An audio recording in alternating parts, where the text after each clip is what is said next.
Hi and welcome back to my channel. So I would like to start today's video with a couple of quick apologies. I want to apologize for my last video because I wanted to do a picture slideshow of all bits in my drawing room, and I kind of put it together rather quickly, didn't really think about what I was doing, and then once I put it together and uploaded it, I realized most of the pictures were in portrait rather than landscape, so it wasn't viewing very well. It's fine if you were watching it on a laptop or a notebook, but if you were watching it on your phone, it would have looked quite small and you probably wouldn't have been able to read the little titles. So I do apologize for that. If I do any more, I've learnt my lesson. It will be in landscape and more viewable. The other quick apology I want to make is I am aware that my videos are quite quiet. Now, I don't know really where to go with this. I fiddled with the settings on my laptop. I then went and bought a webcam, which was supposed to have a built-in microphone. It was supposed to make my videos nice and clear and loud. They still seemed quiet, so I've now invested in a microphone here in the hope that it will be a bit more louder. So I do apologize that all my previous videos are on the quiet side. Right, so here we go. So today I wanted to talk about the psychic development course that I did a good few years ago, because I thought it would be useful to do a video explaining the modules, what it entails, the exercises, just so to get a rough flavour of what's expected of you, because I honestly didn't know. Courses I looked at, they just gave a really brief overview and some bullet points, and I didn't really have a clue what I'd be doing. So I would have appreciated a video just to give me a rough idea of what I was up against, because the one I chose, which was a 2-year course with the BSY, some of the modules did have an awful lot of work to do, a lot of documenting. So yeah, it was a 2-year course. Depending on how busy your life is, you could probably get it done in a year. I was lucky. I'm a bit of a goody two shoes, so I was really gung ho for it, and I got it done in a year. But you can take longer than 2 years if you want. You know, it's so this course was broken down into 8 modules, and I was going to talk you through them just so that you can get, like I said, a flavour of what this course is like. So I'm going to go straight in with module 1, and I'm going to just open this up. So with each module you get a course book with lots of material to read, lots of exercises, and it's a great way of starting you on your psychic ability journey. And this is great for people who aren't really sure how to get going with it, and they need guidance to bring it all together. And there is a section on this for those wanting to actually start their own business and to go out and do professional clairvoyant psychic readings or whatever. So yeah, like I said, this is module 1, and this is all about location. So recognizing your own psychic abilities. Now, for this, you are asked to go out to different buildings, old and modern. So, for example, you're asked to go to a really old building. So I went to a church. Then you're asked to go to a modern building, a pre-war building, and a post-war building. So for this, I chose to go to the Wells Museum in Somerset. It's a really, really old building because we're in a medieval city.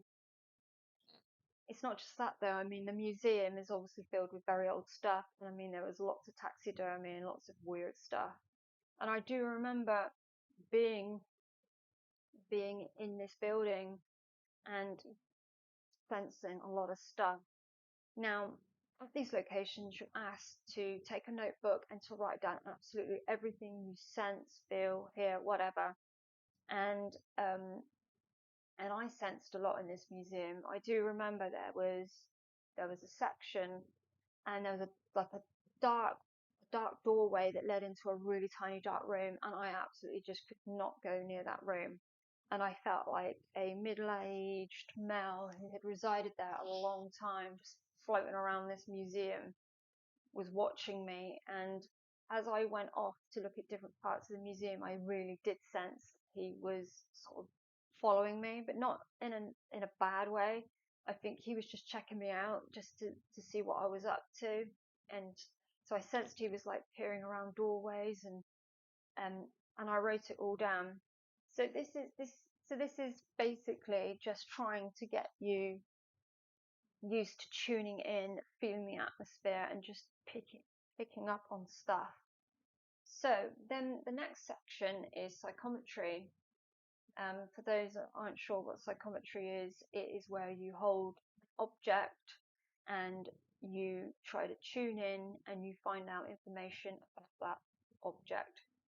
So this is psychometry using other people's belongings, so like a watch or ring. So I went to my friend's house and she gave me her grandmother's ring, and I was sort of put on the spot to try and come up with some information. And it is difficult. I personally do find psychometry quite difficult. But I surprised myself. I did manage to actually get some bits and pieces which were correct. So yeah, again, you have to write all down, everything you get from that object. Then the next part of this module is people. So you're asked to go off to locations such as a supermarket, cafe, and you're asked to study them. Now, don't go out and make it obvious that you're staring at them. It's creepy and they might tell you to go away. I mean, be really subtle, sit yourself down somewhere and just find someone in the distance to sit and analyze.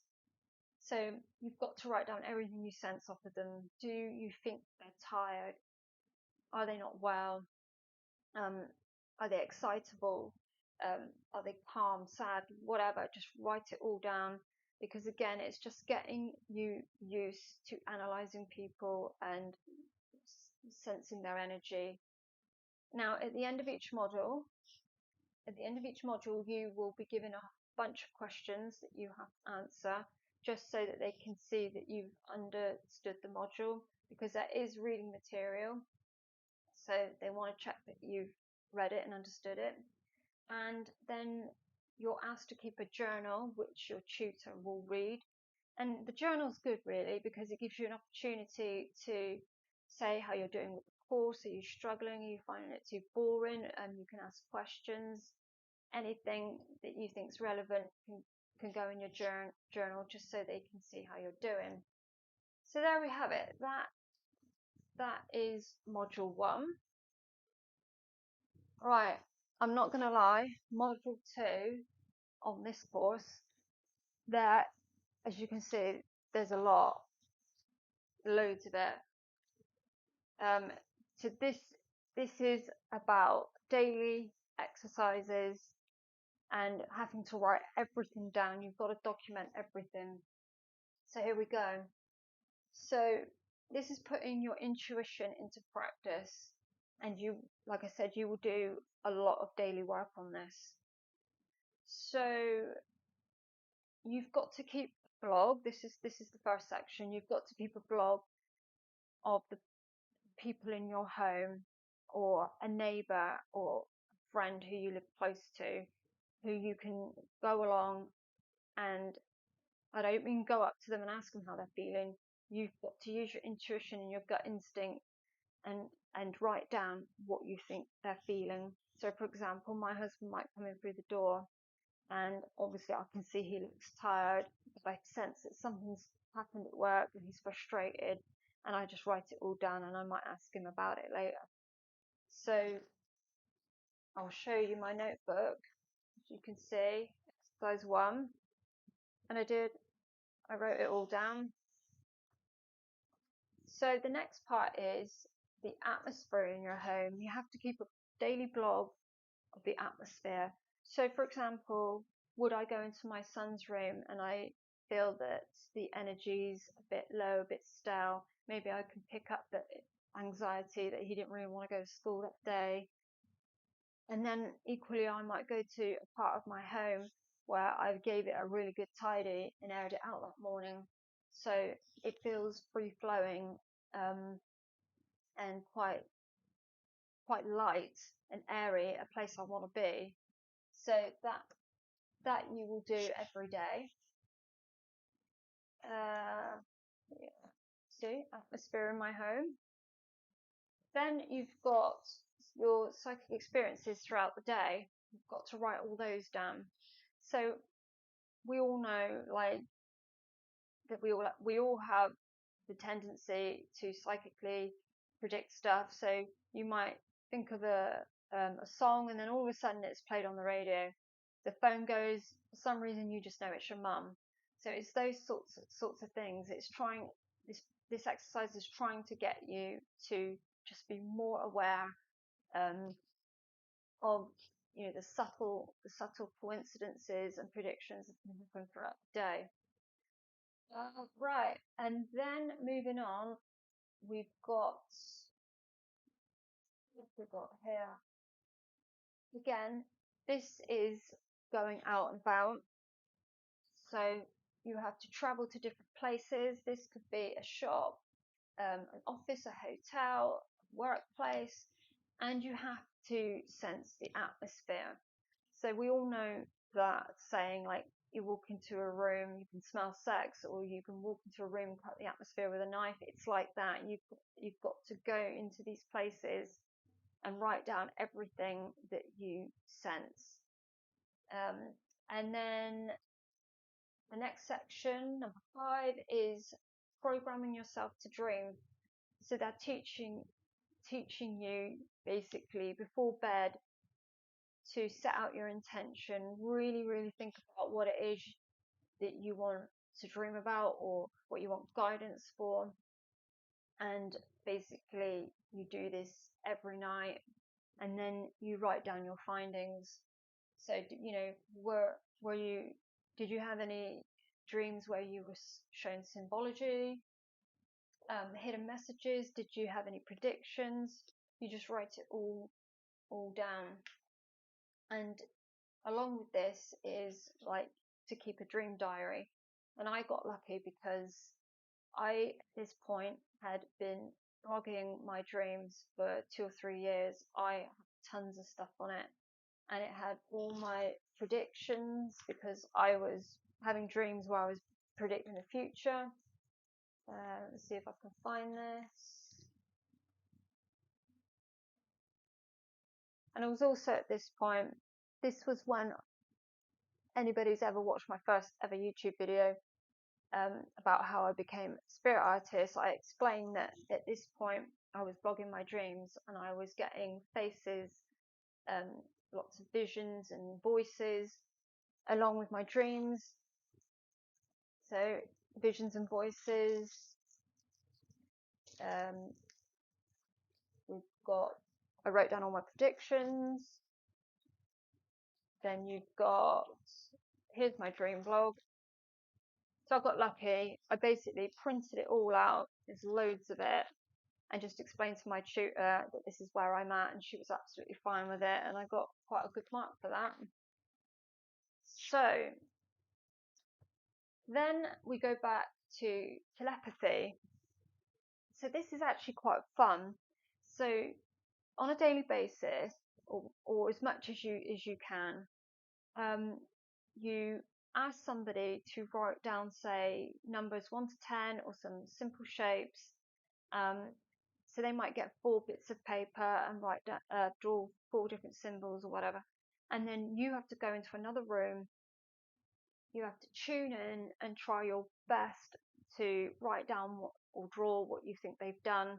And then you guys come back together and check what each other have. I did mine with my daughter. see if I can find it. Ah, here we are, telepathy. So here's my telepathy book. And as you can see, I actually, these are all what we did together. And I took photos and printed them out. And this is quite interesting because you can see, I don't know if you can see that. She drew an eye. Well, I didn't draw an eye, but I did write the letter I. What else have we got? I know we did. Here we did. We did one with colours. So she did purple and I did purple. She got red and I blue, but we both put yellow.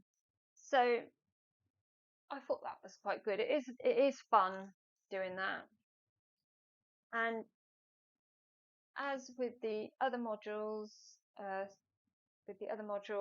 you then answer your questions that you're given at the end and you write in your journal. So like I said, there is a lot in this one. I mean, crikey, it's going everywhere. There's so much of it. Okay, moving on. Module 3. So this is about developing your psychic abilities and, sorry, I was just checking the time now. Psychic abilities and intuition. So this is learning all about your chakras, how to seek guidance from a higher level, universal law, taking spirituality seriously, spiritual growth, and recognizing signs and signals.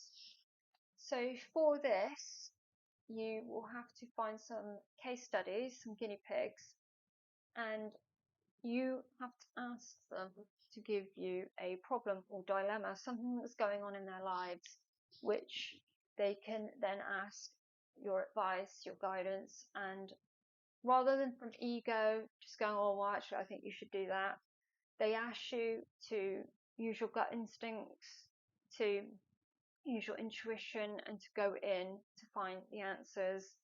And this is also teaching you about how to, if you like, your counselor's hat on, and how to approach readings in a professional way, because ultimately, you know, when people go for a reading, it's because there's normally something going on in their life, and some of it can be quite heavy and very sensitive, and so you've got to learn how to take sensitive issues well, and how to deal with them, and to make the client feel at ease and help them to get to a place where they leave a bit more contented, with a bit more direction. So let's see. Yeah, and you have to write everything down, and yeah, so that's pretty simple, that one. And then you get your end questions and you write in your journal. So I mean, there's quite a bit on that one, but it's not one of the bigger modules. Moving on to module 4, body language and energy. So this is all about healing techniques, absorbing energy and atmosphere. And you've got lots of written material on this that you have to read and learn. Then the second bit of this is, again, watching people in social areas. So you have to choose some people, so like go out and about to a shop, or I don't know. So I went to a library, and again, you don't want to look creepy, you don't want to look obvious. Just find a table where you can sit in the distance, but yet enough to analyze them. And again, write everything down, because there's so much writing down on this course. It's a lot of documenting. So unlike before, where we were trying to sense how they were feeling, this is more about things that is going on in their life. So either going through a messy divorce, and you can just tell they're having a horrible time with it, or they're just about to start a new job and you sense they're really nervous and they don't know whether they can do it, you know, if they just found out they're pregnant, are they struggling with their kids? Just try and write down everything you get of what might be going on in their life. You know, even just silly little things like they've just bought something, and I can't wait to get home and eat it or play with it or whatever. So moving on, this is the next the next part of this module, number 3, which is learning about subtle body and facial movements. So this is teaching you how to read people, and I don't mean cold reading.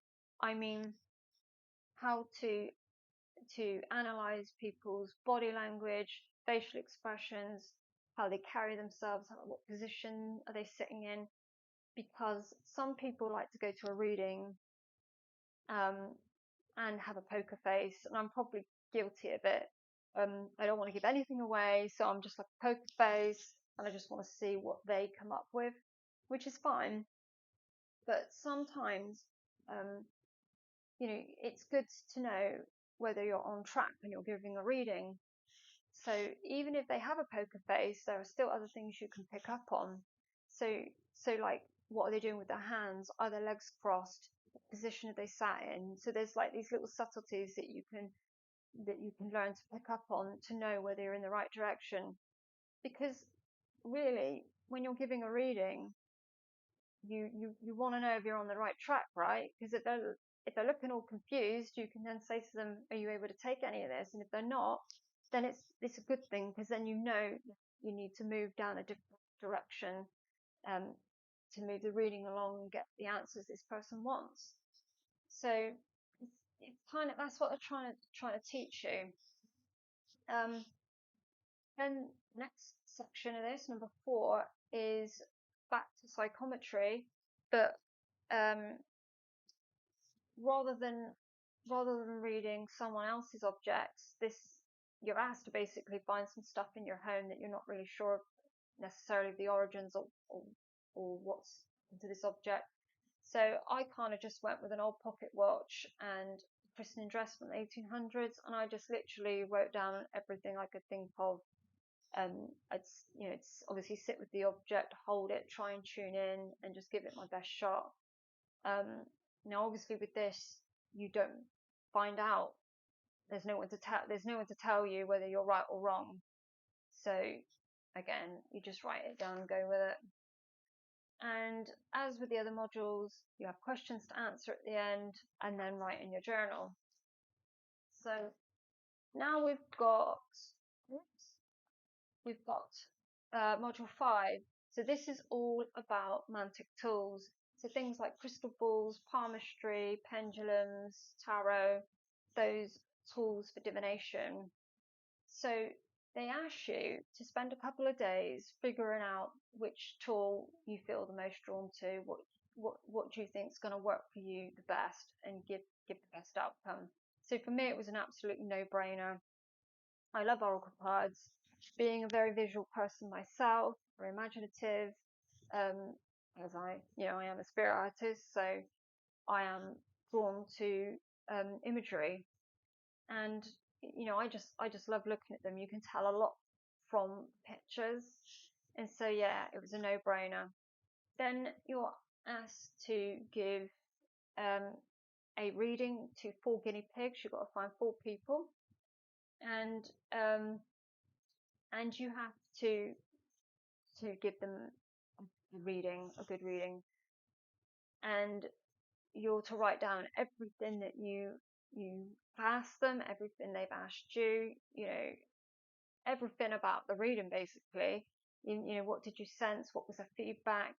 Now, I will say this: it's incredibly difficult to be able to zone out or tune in or whatever, and give a decent reading when you're meant to be scribbling tons of notes down. It doesn't work. So my tip is, which is what I did, I ended up just recording it on my phone, my mobile phone, and then I'm not distracted by scribbling down notes, and then I would just write it up later.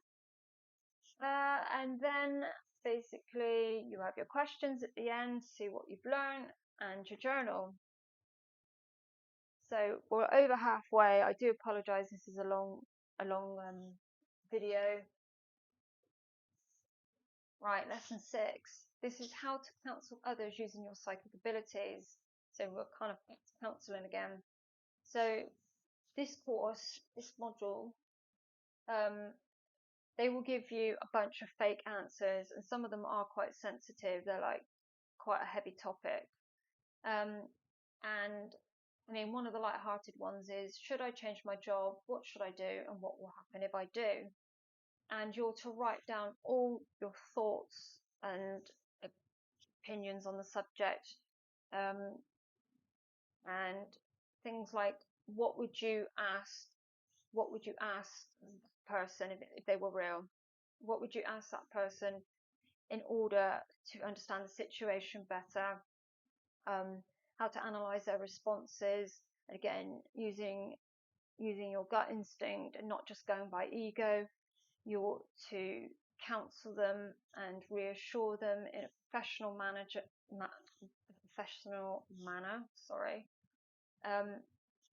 so that it's a good reading and there's a good outcome.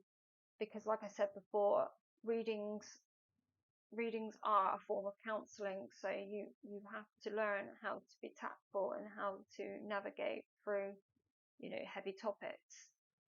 So then you again have your questions and do your journal. Right, lesson 7.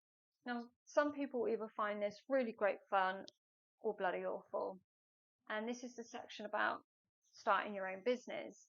So this is for those that obviously want to take this a step further and they are thinking, I want to do this either full-time, part-time.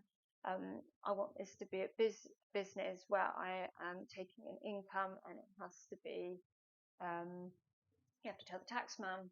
So I was lucky at this point. I believe my website had been up and running for a couple of years at least. So I was already kind of out there. I already had my website. I already had like advertising material, my business cards, my flyers. I was on social media. So bookkeeping, that sort of thing. So I was lucky in that I could print out a lot of what I already had. They do ask you to do a business plan, which I hadn't originally done one because I didn't need to. I already knew exactly what I was doing, but they need to see that your head switched on with how you'd approach starting a business.